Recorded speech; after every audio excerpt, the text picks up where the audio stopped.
ఇండియాలోనే #1 varicose veins hospital Avis vascular centre. నమస్తే అమ్మా. నమస్తే తల్లి.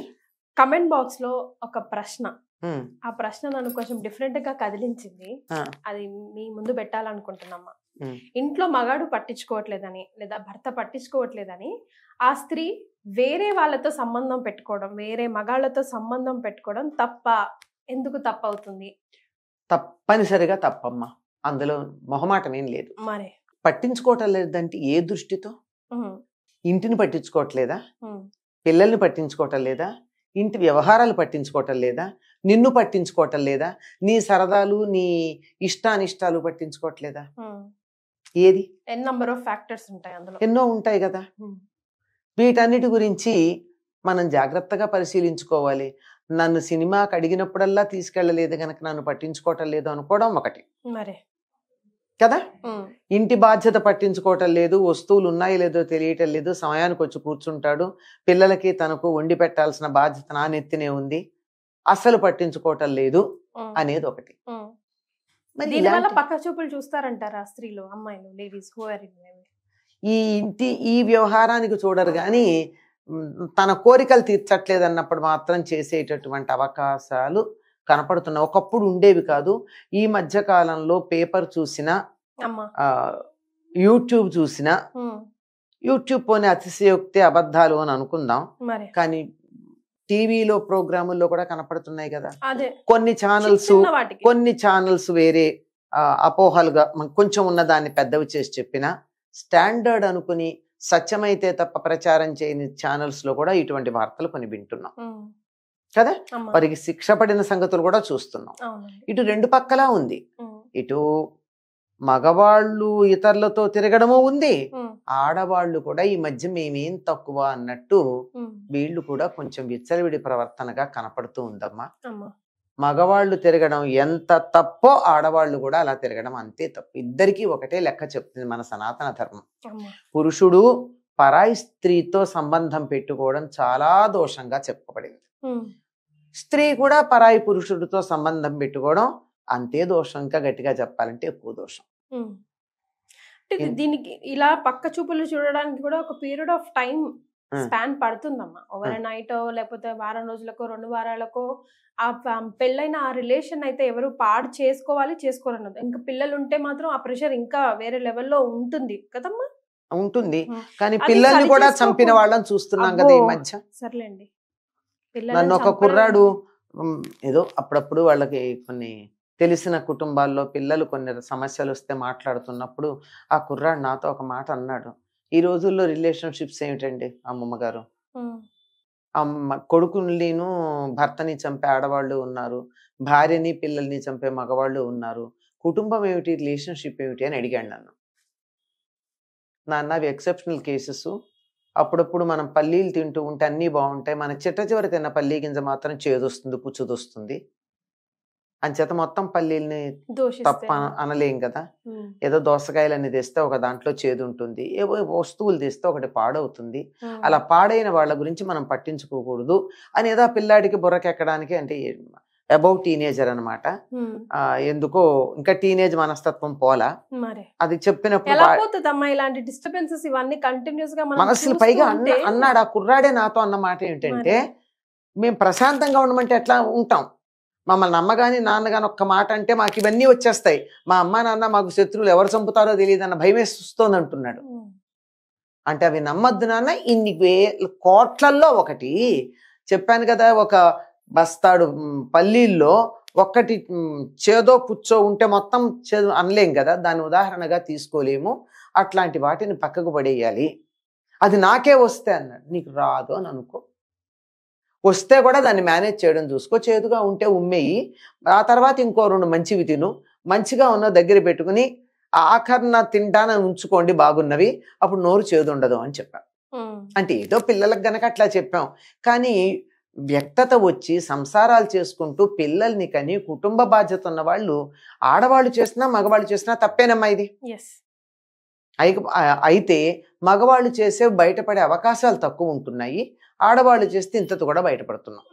కనుక ఎట్టి పరిస్థితుల్లోనూ సంతానం మంచిది కావాలన్నా, వాళ్ళు ఉన్నటువంటి సంతానం అభివృద్ధిలోకి రావాలన్నా తప్పనిసరిగా ఒక రకమైనటువంటి శీలంతో కూడుకున్న ప్రవర్తన కలిగి ఉండాలమ్మా. అందులో అనుమానం లేదు. పిల్లలకి ఏం నేర్పిస్తున్నారు మీరు? మరి అది కదా పాయింట్. అంత ఈజీగా నీ అభిప్రాయం మారిపోతే కొన్ని ఏళ్లుగా కలిసి ఉన్న భర్త మీదో భార్య మీదో వాడు పట్టించుకోవట్లేదనో తను పట్టించుకోవట్లేదని అభిప్రాయం మారిపోయి ఇంకొకరి మీద వస్తే అది మాత్రం ఎంతవరకు స్టేబుల్ ఉంటుందో. అలాంటి కథలు మనం ప్రముఖుల విషయాలే చూస్తున్నాం కదా. మరే ఇన్ఫిడెలిటీ అనేది ఎలా ఉంటుందో, ఒకళ్ళ దగ్గర నుంచి వెళ్ళిపోయిన తర్వాత రెండో అక్కడి నుంచి కూడా మారి మూడో దానికి నాలుగో దానికి వెళ్ళడానికి అసలు సమస్యే ఉండదు. మొదటి దాని దగ్గర పట్టు అనేది ఉండాలి. ఆ ఒక్క సంబంధం దగ్గర నువ్వు తెంచుకోగలిగిన తర్వాత రెండోది మూడోది ఎంత ఉంటాయి? ఉండవు కదా. పట్టుబడితే అల్లరి ఆగం, జీవితం ఉండదు. పట్టుబడకపోతే కూడా ఎప్పుడో ఒకప్పుడు నీ గిల్ట్ నిన్ను బాధ పెట్టదా? అపరాధ భావన ఉండదా మనస్సులో? 100%. అది ఉండగా ఎలా బతుకుతారు? దాన్ని ఓవర్కమ్ చేయడానికి రకరకాల తాపత్రయాలు పడతారు కదా. లోపల ఎప్పుడైతే అపరాధ భావన అంటారు, గిల్టీ కాన్షియస్ ఉంటుందో దాన్ని పోగొట్టుకోవడానికి చాలా తిక్క వేషాలన్నీ వేస్తారు. ఇలాంటి వాళ్ళని చూస్తే పాపం పిల్లలు ఏమైపోతారు అనిపిస్తుంది. ఇప్పుడు అదే నేను కుర్రాడితో మాట్లాడానని చెప్పాను కదా, ఎంత బాధపడుతున్నాడంటే ఆ పిల్లాన్ని మళ్ళీ నార్మల్ గా తీసుకురావడానికి కొన్ని వందల గంటలు నేను వెచ్చించాల్సి వచ్చింది. అప్పుడప్పుడు మీరు ఎంత సంజాయిస్తున్నా మీ మనసులో కొంచెమైనా మీకు కూడా అనిపించి ఉంటది కదా, మరి ఎందుకు ఇలా జరుగుతుంది? ఎందుకు అనిపించదమ్మా? నా మనసు నొచ్చుకోకుండా ఎలా ఉంటుంది? నా సాటి వాళ్ళు, తెలిసిన వాళ్ళు, ముక్కు మొహం తెలిసిన వాళ్ళు అలా ఉంటే ఎలా ఉంటుంది? తెలియని వాళ్ళ సంగతి వదిలేయండి. మరే తెలియని వాళ్ళ సంగతి వింటేనే, టీవీలో చూస్తేనే మనకు ఆ రోజంతా మనసంతా చేదు తిన్నట్టు ఉంటుంది. ఇంతకీ అది అపోహ. ఆ పిల్లవాడది అది అసలు నేను చెప్పొచ్చేది అపోహ. ఆ అపోహ పోగొట్టడానికి చాలా ప్రయత్నం. ఎందుకంటే నాకు అందరూ తెలుసు కనుక, కుటుంబం అంతా తెలుసు కనుక అపోహ పోగొట్టడానికి చాలా కష్టపడాల్సి వచ్చింది. ఎందుకంటే ఇవన్నీ చూసేమవుతోంది, చిన్న తేడా వస్తే అది ఇదే అని అనుకుంటున్నారు. అది అంచేత చాలా తప్పమ్మా. ఎట్టి పరిస్థితుల్లో కూడా మీరు తప్ప అని ఒక ప్రశ్నలో అడిగారు, పక్క చూపులు చూస్తే తప్ప అని. తప్పే అన్నమానం లేదు. ఎందుకంటే సనాతన ధర్మంలో ఒక పురుషుడికి ఒక స్త్రీ, ఒక స్త్రీకి ఒక పురుషుడు.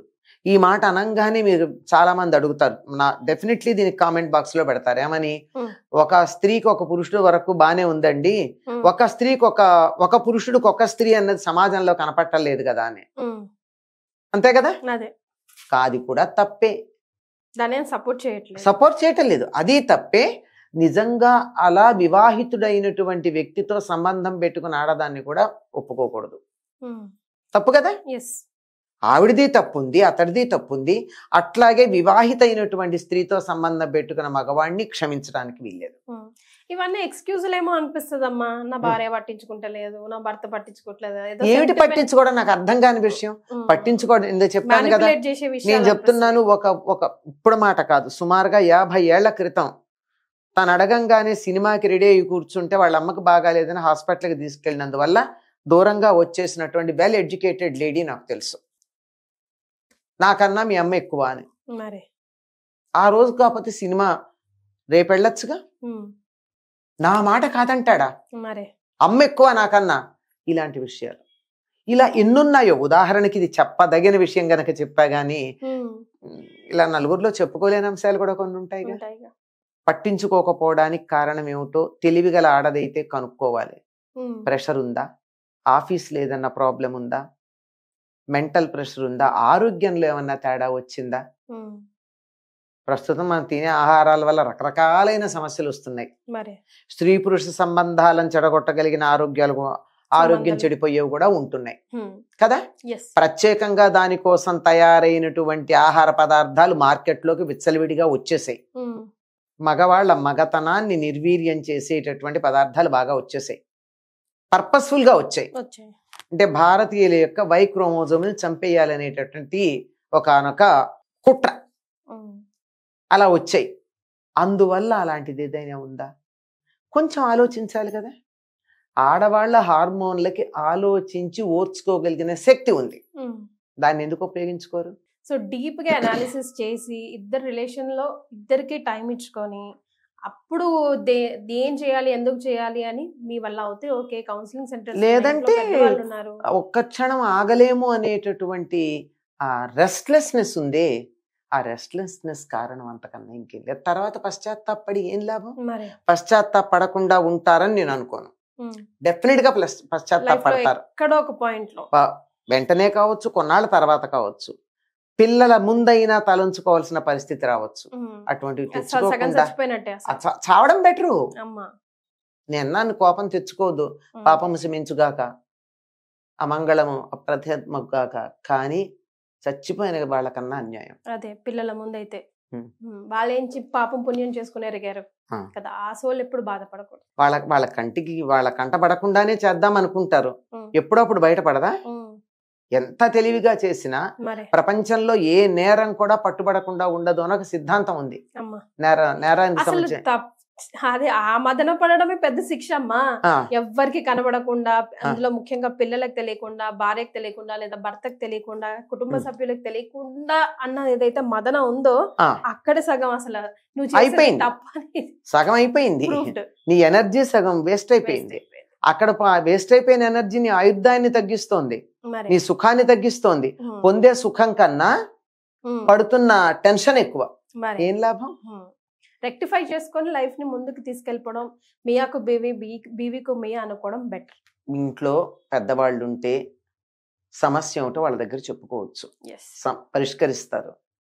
వాళ్ళ దగ్గర చెప్పుకోవడానికి మనస్కరించట్లేదు, ఇంకెవరినన్నా పెద్దవాళ్ళని అడగండి. అక్కడ దాకా వెళ్లే ఉద్దేశం కూడా లేదు, నేనింతే అనుకునేటటువంటి అభిప్రాయం ఉన్న వాళ్ళని మనం చెప్పగలిగేది లేదు, కొంచెం ఆలోచించుకోమని చెప్తున్నాం అంతే. డిస్కస్ చేయలేనంతగా నువ్వు మదనపడి ఇంకొక పక్క చూపులు చూసే బదులు బయటపడి అక్కడ సిగ్గు వదిలేసి డిస్కస్ చేసి ఇద్దరం కూర్చోబెట్టుకొని మాట్లాడుకోవడం అది బెటర్ కదమ్మా. ఇంకా థ్యాంక్ యూ సో మచ్ అమ్మా. నమస్తే.